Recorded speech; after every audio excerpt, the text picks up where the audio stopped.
Back in 1981, a game was released by Muse Software for the Apple II home computer. It was called Castle Wolfenstein. It was a 2D action stealth game that pitted you against a castle full of Nazis. The game was kind of ahead of its time. It was one of the first games ever to include stealth as a mechanic. You could impersonate guards, sneak around them. The sequel even added the ability to bribe guards.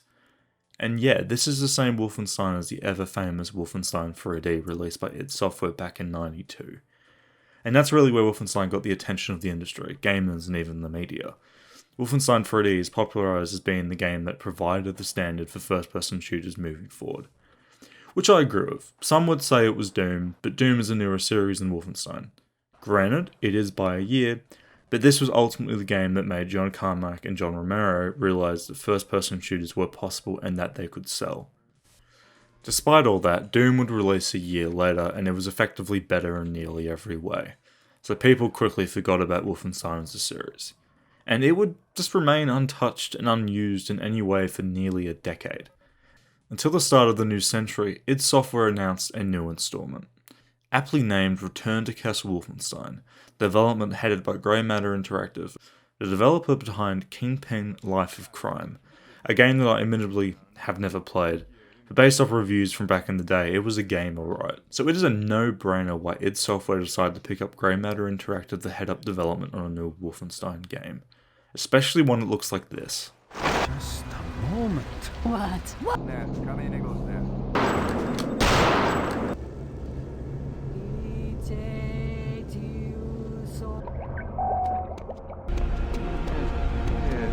But what is it like 20 years later? Does it still hold up? And the simple answer is yes, but the long answer is no. This needs some mods to fix it. I followed this guide posted on classicgaming.biz. It basically informs you that you need to download an enhanced engine to run the game. This enhanced engine now natively supports HD widescreen resolutions, it uses OpenAL for its sound and now has support for PNG files. It does all this without impacting the original game's look or gameplay. Something that was important. I didn't want to change a game's gameplay with a mod unless I had to.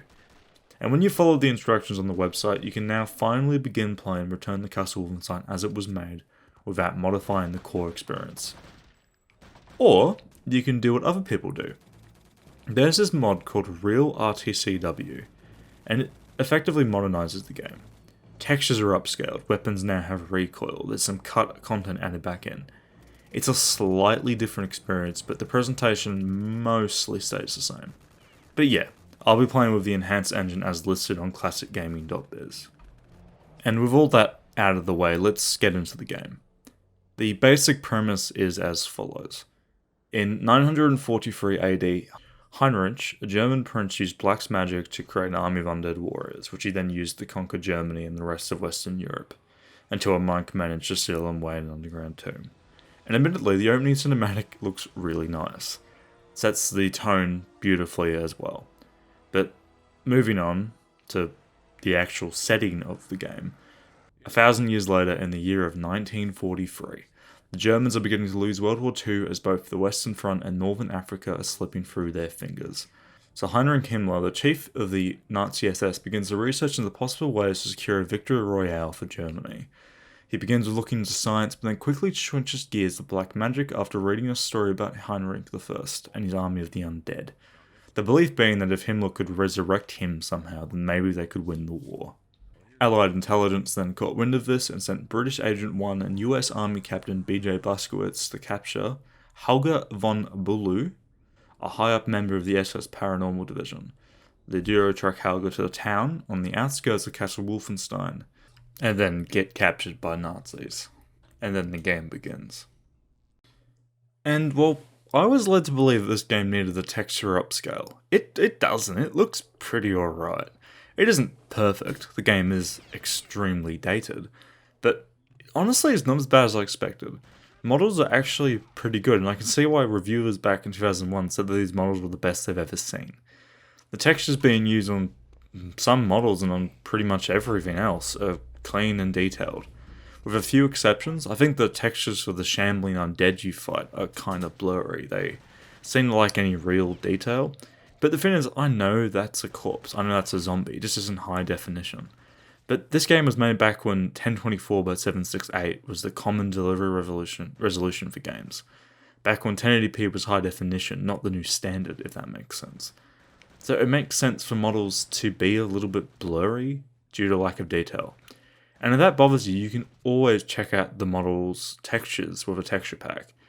I honestly would have done it, but I just couldn't find one that seemed to replicate the style of the original textures. They all looked just out of place to me. And, well, so does the view model. I don't know, I've taken for granted just how nice recent view models are. I like being able to see my character's hands when they reload or when I shoot, so it's kind of just a mindfuck to only be able to see the end of a gun in the corner. But it's just another thing that was inherited from when it was made. And I've always kind of wondered if these view models just came down to how small displays were, or the common 4:3 aspect ratio. Did it make more sense to have a more zoomed in view model so the player could see more? Probably. And if so, that's some really considerate and practical game design. And then you crouch, and the crouch reminds me of Kane and Lynch 2, which is something you never want in a review of a game. You crouch and you have this insane head bobbing, which I find so strange considering the original Thief game was out 3 years prior, and they figured out all this stealth shit. They basically perfected it. So I do just find it weird that this is how crouching looks. And I'll be talking more about stealth later because it has some massive issues. But regardless, for a 20-year-old game, this looks pretty good. It is dated by today's standards, which is fine because textures can be changed but design is forever. And that's where this game really shines in terms of visuals. Return to Castle Wolfenstein oozes atmosphere. This game starts with these excellent cutscenes. It feels like a spy thriller, not so different from No One Lives Forever, which was only released the year prior. But the next cutscene, I think anyway, is what really got my eyes glued to the screen. We have a scientist using electric shocks to get answers from a prisoner. We have long cobblestone tunnels filled with jail cells. We have literal cages hanging from the ceiling with literal skeletons inside. And then we have the money shot. BJ Blazkowicz hanging from the ceiling waiting for a Nazi to kill. It just makes me excited for what's about to happen. And then there's even some atmospheric fog. It's great, I love it. Audio is a similar story as well, although it does have some weird design decisions, honestly, really strange. You know how in Crisis, how you can make the Koreans speak Korean? Well, I like that. I like that a lot. So when Castle Wolfenstein had German SS officers speaking English with shitty German accents, I raised both my eyebrows. If you look, well, first your blood would begin to boil, and after that, well, it doesn't matter very much after that, yeah? Stand your post here and make sure you do not... It seriously affects immersion, especially for a game that is trying to be immersive. Most of the time, the game actually sounds pretty good. Extremely good for its age, frankly. Guns are punchy, different floors have different steps. It's well done. It's just kind of unremarkable, though. Nothing's really unique about it. It's just technically good, not stylistically good. So, good job, but it's missing soul, I guess. And, well, that's how I would describe the gameplay as well. It's just missing a soul. This is a game from 2001. Max Payne came out in 2001 as well. Max Payne is a game that has soul. It's got meat on its bones. It's got a point of difference. Which, to be honest, Castle Wolfenstein just doesn't have. It's not even the best game in its genre. I mean, No One Lives Forever came out the year before, and that game does everything better. Which means to me that Castle Wolfenstein automatically isn't this blend of two different genres. It's not a stealth shooter, no matter what the first level led me to believe. I tried playing with stealth at the start, because I figured that since I was escaping from a castle, I would have to be stealthy. But no, the game's stealth system is a complete joke. It's line of sight based, and as such, it's really easy to chase, but also simultaneously difficult at times. Because enemies see you for a second, and they know where you are. And suddenly every enemy on the map is instantly alerted to where you are and what you plan on doing. Which isn't such a problem for normal levels, but see, this is a shooter from the early 2000s, so this means that it has compulsory stealth segments for multiple levels, where getting spotted doesn't fail the mission, it just makes it impossible to complete it. But the game doesn't tell you that. You just assume the game is bugged and you start from the checkpoint. And then you figure out that the mistake you made of getting spotted was a checkpoint before, so now you have to restart the level. So, yeah, stealth is broken. And also, fun fact, you can quick save, but it doesn't always actually save. So you best spam that fucking F5 button a couple times. And when you die, it doesn't load your quick save. It loads the autosave from the start of each level. You can then go into the load save menu and click on your autosave. And you may notice something, it doesn't work. So you click on it again, and it works. Yeah. You have to click on the save twice for it. You have to click on the save button twice for it to save, and click on the load button twice for it to load. It's fucked. And then you have to wait until after you die each time to then load back in. Not when your menu slowly fades to black, but after you respawn. It makes the game so much more awful than it actually needs to be. So this is a bog standard pure shooter. So the game's core audience is here for the shooting and the setting, which I'll talk more about the setting when I talk story later on.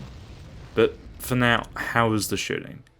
And it's pretty fucking lame. And yeah, it's a 20-year-old game. But I feel like, again, it's lacking anything that's different. It kind of plays like a tactical Quake, but not really tactical, just slower. Which does make sense. It literally uses the same engine as Quake 2, which means that a lot of the game's core just mechanics and feel, well, they feel similar to Quake 2, especially in movement. You can bunny hop, fun fact. But the shooting, there's no impact.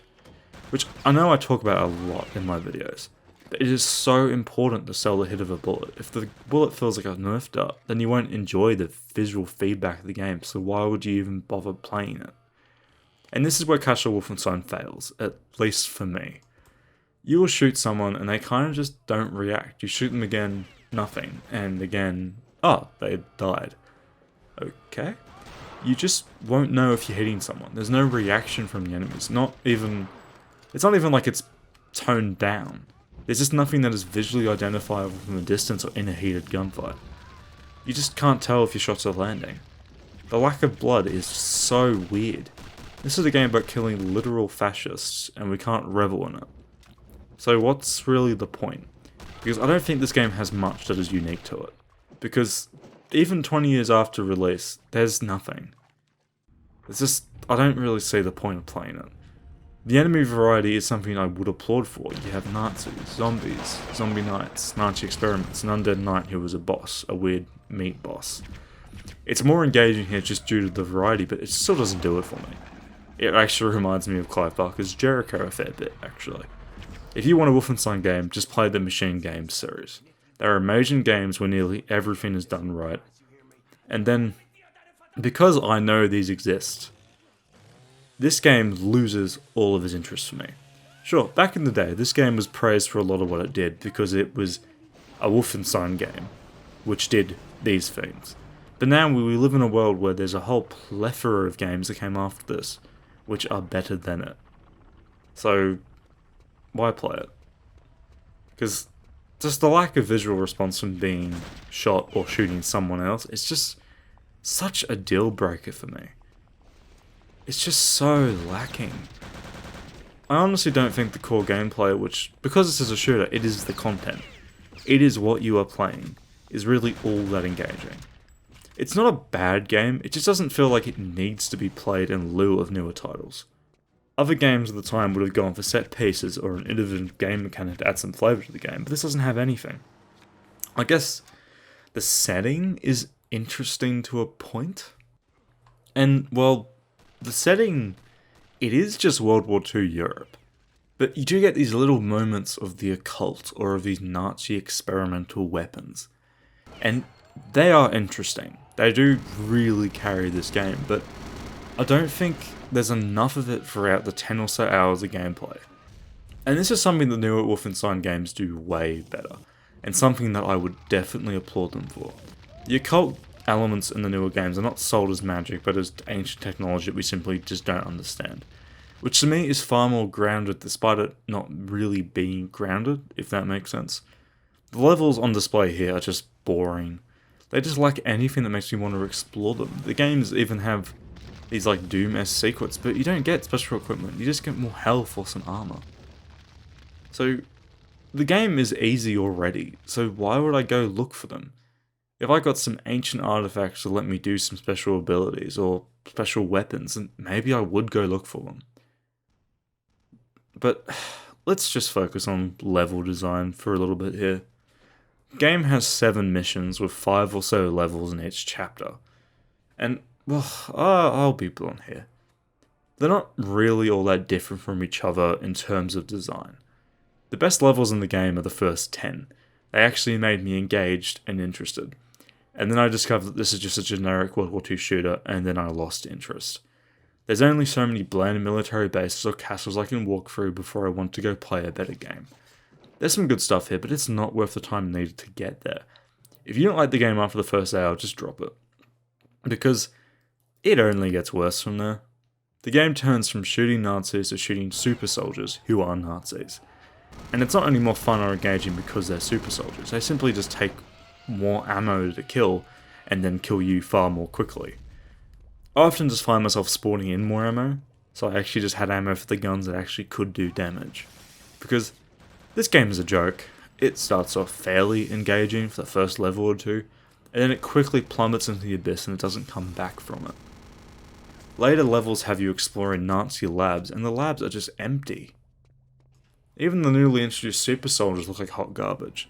And then you have the enemy's final boss, someone who we have zero context for other than the starting video.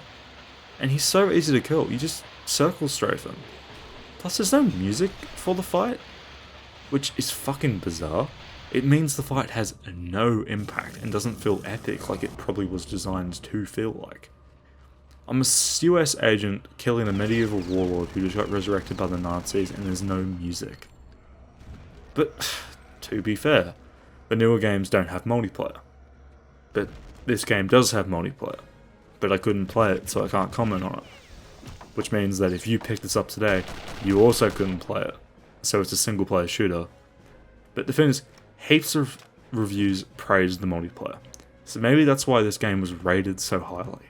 Because I don't even see this game back in 2001 getting the reviews it did with just a single player by itself. Because this game was getting similar reviews to Max Payne. And Max Payne is, like, a brilliant game. And this is just so fucking subpar in comparison to it. Like, you know how normally for my reviews I comment on the story, I go really in depth about it? I'm literally not even going to bother talking about it other than the intro premise. Like, it's just so basic and doesn't get any more engaged than that premise I mentioned earlier. So, because of that, there's only really one question left, which is, should you buy Return to Castle Wolfenstein? And I think you already know my answer. It's a resounding no. You just shouldn't. And I think this is the first video on the channel where I actually say no. Because, honestly, this game is outdated and it's been succeeded by games that are magnitudes better than it. And also at similar prices. So, if you want to play something like this, just go play No One Lives Forever. It's a much better game. It does stuff that is actually somewhat unique. Whereas, well, Castle Wolfenstein doesn't. It's tap water. It is the tap water of first-person shooters. It's just so generic. So, reach into the fridge and get out a fucking Coke. I guess the Coke in this analogy is No One Lives Forever. So, I don't know. I'm done here, so thanks for watching.